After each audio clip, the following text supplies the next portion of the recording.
Very happy to be here and thank you for welcoming me to your campus. It's interesting that we had not my video but the one before that, which featured your colleague saying that whatever is happening to cars today, why are we seeing such major changes?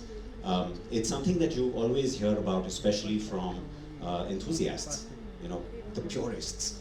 Everybody is talking about this massive revolution because, if you think about it, it is true that in the past, well, in the entire history of the automobile, this is the first big revolution that's happening since the first time people actually saw what a car was. And that was, of course, more than 100 years ago in Germany. So the whole idea here is that we are looking at not just a new technology or not just a transition, but maybe a whole new paradigm. And which is why I think everybody is so confused. This topic that's up here on the screen, Internet of Cars, how many people understand what that means? The whole idea of asking you that question is quite simply this, that when you look at cars today, to many people they're point A to point B mode of transport simply and nothing more than that. But to people like me, of course, they are everything else. There's a lot of emotion behind that too. But when you say Internet of Cars and Internet of Things, sounds cool. But many people have absolutely no idea what that means, and that's even people in the automobile industry or even people in the tech world. And why is that? Well, when you look at Internet of Cars, it could mean so many different things to so many people, but it remains extremely ambiguous. The reason for that is because, like I said, there are no definitions. Nothing's been sort of established yet. There are no rules. There's also no boundary. And something that's actually what makes it exciting. So it is the fear of the unknown, but unknown is not a bad thing. It's what actually makes us maybe get out of bed every morning, because unknown is also not boring. And then, of course, you've got everything pointing to this being very futuristic. Is it though? Because that's another question I have. A lot of people say that, wow, you'll see this in especially in marketing lines. You'll see this on a whole lot of commercials coming your way. The future is here. The future is now. The future of cars has arrived. It is futuristic. A few years ago, we would have seen this stuff only happening in sci-fi movies. People talking to their cars, telling their cars what to do. The cars telling them what to do sometimes. You saw it in Total Recall and movies like that way back in the 90s. And then even more recently, movies like I, Robot still seemed very, very conceptual. It did not seem real. And none of that matters anymore because what you thought was sci-fi has actually become a reality. So is it futuristic? Yes. But is it also present day? Yes. Now, is it appealing? I think the large answer to that is yes. There are a few people, of course, who are scared by all of this technology change and aren't embracing it. Honestly, I don't think you can afford to be one of those people anymore, because if you have one of these, you've already embraced it in some way. And that's the whole point. The fact that technology can fit in the palm of your hand, and also the fact that it's not you who has to work the technology anymore, but it's technology working for you. So I think that's the biggest appeal lying in that space. And therefore, is it a requirement? Was another sort of question I wanted to throw out. Again, in my view, of course, I see it as a requirement. Is it a necessity, though? You can decide at the end of this talk. So let's then get into some of the key aspects of what this space is. And the reason I, of course, am dedicating my time to specifically Internet of Cars, well, that's the topic you gave me. But more honestly, I think it's also that whole point of the leap that I was talking about at the start. I mean, when I started reviewing cars, if a car had power windows at the back, we got excited. And if a car had power steering, we got excited. Then, of course, people like me were happy about things like seat belts or pre-tensioners and eventually airbags, because I'm safety obsessed. But what's the point of me saying this? You can see how far things have come. And it's not just in India, of course. This is global. And the good part is that we're not playing catch up anymore to the global like we used to. I mean, power windows, seat belts, these things even arrived in the 70s in the US or Western Europe. We got them only at the turn of the century, really. So it's not that kind of catch up anymore. It's maybe 2 years, maybe even 6 months. Sometimes the lag is even smaller, and that's the great part. And I think that's a testament to the Indian market, the Indian consumer, which has sort of driven that. But more importantly, I think it's also just a view of how global things have become and how even brands can't really afford to do sort of piecemeal different products for different parts of the market. Still, in India, it remains extremely niche. But you know what? It's kind of niche the world over still. So let's look at some of those key aspects then. Now, of course, this is the most broad and the most basic point, connectivity. This is the part that we all understand as well, and connectivity can mean so many things. It is about marrying your gadget to the car's interface. It is about maybe streaming your music. It's about having a hotspot, so all the people in the car, passengers and driver, can sort of hook on to the network and therefore to the cloud. And there are many aspects to this, like I said, so a lot of that is driven by the actual physical connectivity, but then what gets driven through your smartphone or your handheld device. Then you've got the telematics, and this is the part that again you've started to see a little bit of in India. The interesting thing is that in the global context, people always talk about telematics from the point of view of efficiency. In India, it's about checking up on things, and a lot of times the example is about you want to make sure where your driver is, and they haven't gone where you not told them to go.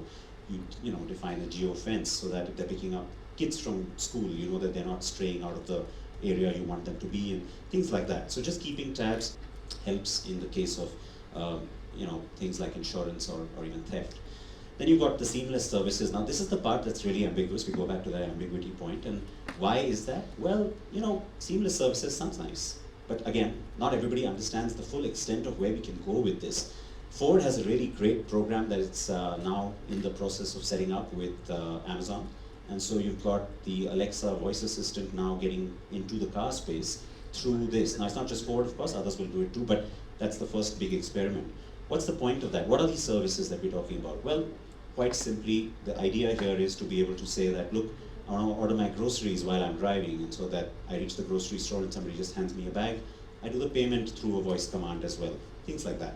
Switch on lights, air conditioning in your home, things like that too.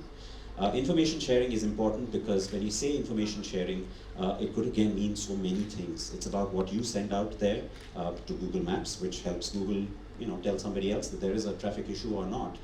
You see the little red line or the blue line on your maps, things like that. So the sharing of data, transmitting of data, also part of this, of course. And then car-to-car communication becomes really crucial, especially when we talk about one other topic that I'll get into, and you'll soon see why I'm going there. Traffic management relates to the same, so again, I think that's self-explanatory. We hope that at some point in India too, that traffic management exists. Data, yes, tons of data that can come through this, and it's a minefield, and yet it's also a gold mine for a lot of people, because insurance industries and even healthcare or first early responders, there's lots of this data that could eventually get things to get a little bit more efficient. Let's hope. Last mile connectivity and ride sharing are interlinked. Again, I don't have to explain this to you because we're already doing this. We have apps on our phones, and we are always hailing some of these services. And then the last mile connectivity issue comes up when you talk about things like the metro, and the fact that in India especially that remains a huge problem, that people still don't adopt public transport because of that last mile issue. Imagine a situation where you could be doing all of this seamlessly just because your intent has been spoken to your gadget, and you already have a transport waiting for you, so it cuts down on travel time, it increases efficiency, it also cuts down on expenditures like fuel, in the case where ICE still exists under the hood. And then of course, that's the last point, autonomous. When you talk about car-to-car communication, it is about going autonomous. And so, to be reduced to enthusiast driving on the weekends at a track, yeah, that is depressing. But it's a reality that's going to be here sooner than later because the technology already exists. You already have level 4 and level 5 of autonomy that's workable. It's the regulation, it's the implementation, and certainly the infrastructure around that that's going to be a problem. Of course, it throws up a lot of big challenges, there's no doubt about that.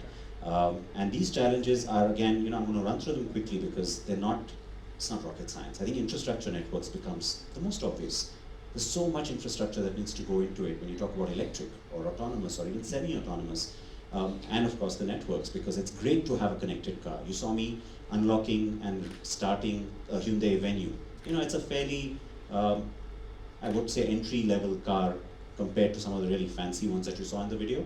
And the whole idea of that is to say that, look, all of this is now possible, but if you don't have network on your phone, good luck trying to start that car, right? So, yes, we talk about 5G rollout, but let's at least hope to get 4G, really robust. Today, the telecom space remains in a massive, massive mess, so we hope that gets sorted out, and then all of this support comes back. And it's not just the cars, by the way, it's also going to be some of the scooters and bikes. Technology, therefore, I mean, again, no-brainer. It's all about technology, but it's also the evolution of that technology. What we think is cool today is going to be obsolete maybe in a week. We just don't know that yet, because there are rapid changes happening in this space, changes that none of us can anticipate, and I think that's the exciting part, because while some of it makes our lives maybe seemingly more complicated, the idea is to make them simpler. And then, of course, the hardware around that. So I talked about electric charging infrastructure, things like that. You, of course, have to have hardware in the vehicle as well to be able to support all of this. High-speed processors form the core of that, and then, of course, the actual physical connectivity through a SIM or any other method as we go forward. And how do you standardize all that? So there are many layers to this.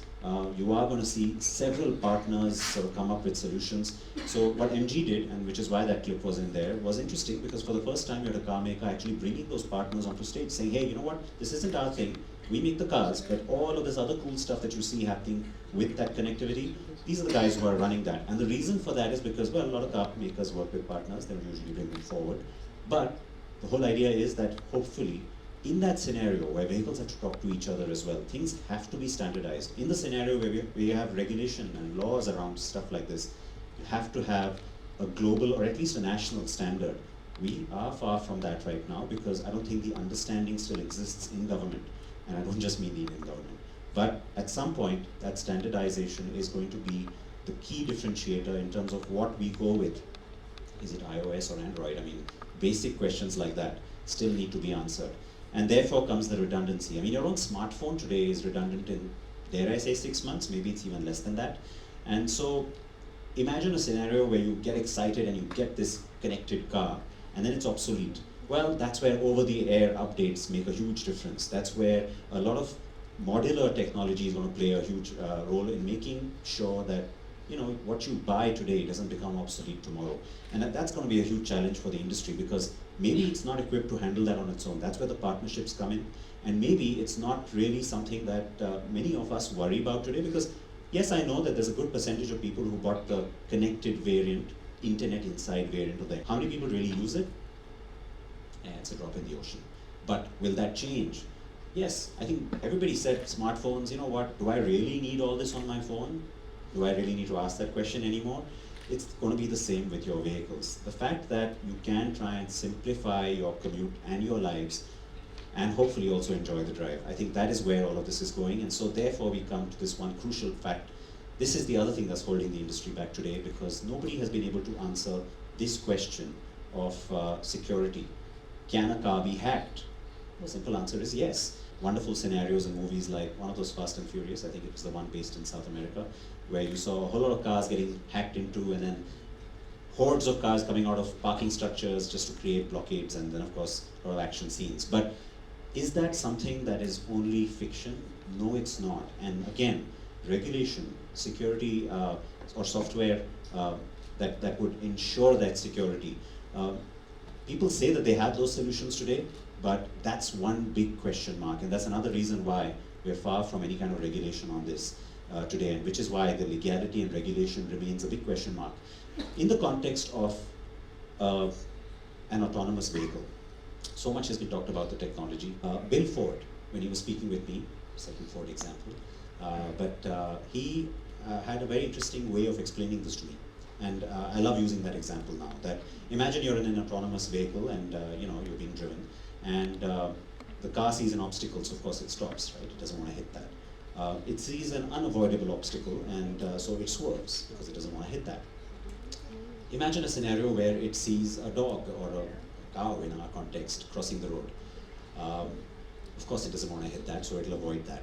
This is the way it goes on and on about the things that the car is going to look out for. At an intersection, it's going to look out for other vehicles. It's going to look out for rogue drivers in the scenario where people and cars are still sort of intermixed. Now imagine a scenario where it sees, on the one side, a young child crossing the road, and on the other side, it's a very elderly, frail gentleman crossing the road. It has to hit one of them. What's it going to hit? Logically, your mind says, of course, there's going to be an algorithm put into the system where it's going to go and hit the old man. Because he's lived his life. The little kid has his whole life ahead of him. Yeah, makes sense. Now what if that old man's your father? Does the car know that? Can it know that? Yeah, I'm sure there's a way for it to have facial recognition at some point, or some kind of biometric on this person which identifies them as your relative. And yes, data works at the speed of light, so maybe it can make that calculation. If that were to be put into the car, who is responsible for the fatality or even injury that is caused in a potential accident? Is it the car? Is it the car maker? Is it the guy who put in the software? Or is it the person in the car who has programmed it a certain way? That's why we are far away from the legality of it. It's not the technology that's holding us back, folks. It is just that aspect which gives me comfort that autonomous cars aren't quite here yet. The thing I want to sort of leave you with is, of course, I don't have to tell you to embrace technology. I think you all know this, and especially the young minds in this room understand this better than even I do. The fact that it is there to sort of help and simplify and make our lives easier is also something we all understand. But the fact that a lot of this innovation comes from India, from Indian minds.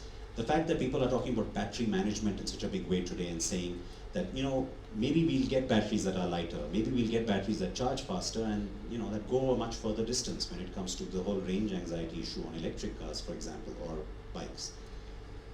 Those innovations need to come from India. Why? Because look at our conditions. If it can work here, it can work anywhere. I say that about people driving. If you can drive here, you can drive anywhere. It's the same thing with innovation. We like to call it jugaad. That kind of innovation, which understands the need of people in a marketplace like ours, can only come from this market. We see a lot of that innovation coming from the Silicon Valley. Guess who's behind that today? A lot of Indians. In the auto industry, there's a recognition of that, and I think that is why the power center is starting to shift, as it is shifting to India. So much of the R&D, the back end of the auto industry, especially in this space, connected, autonomous, electric, happens here in India. So that's the part to get excited about. That's the part that gets me excited. Maybe there are some of you in this room who will be working towards these solutions as well. Thank you so much for your time.